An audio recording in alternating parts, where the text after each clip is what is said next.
Marc Péchanski, on attend beaucoup de ces thérapies pour les maladies dégénératives, on en attend beaucoup pour la maladie d'Alzheimer. Vous avez dit il y a un instant, quand on implante un neurone, techniquement, comment ça se passe?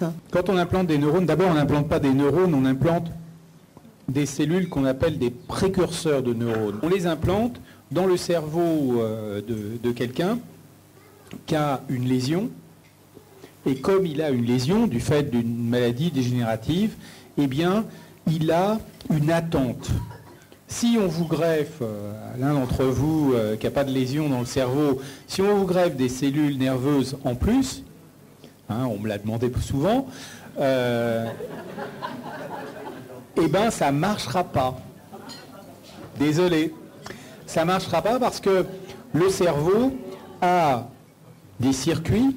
Et tant que ces circuits fonctionnent, il ne va pas accepter des cellules supplémentaires. Il ne va pas former des connexions qui n'existent pas dans son plan de travail. En revanche, quand les connexions sont perdues parce qu'il y a des cellules qui ont dégénéré, parce qu'il y a une maladie, parce que, etc., à ce moment-là, il y a une espèce d'attente dans le système qui fait que les connexions peuvent se faire.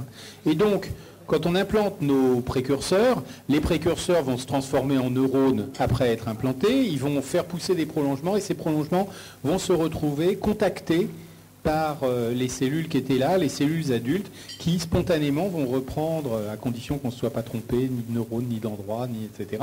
Il y a un certain nombre de critères, hein, et même ces cellules qu'on implante vont pouvoir faire pousser des prolongements, pas forcément très longs, mais vont pouvoir faire pousser des prolongements qui eux-mêmes vont rentrer en contact avec des cellules du receveur, des cellules adultes qui avaient perdu les contacts et qui du coup les retrouvent grâce à la greffe. Donc, nous, ce qu'on fait, c'est des cellules, et la nature, elle fait le reste.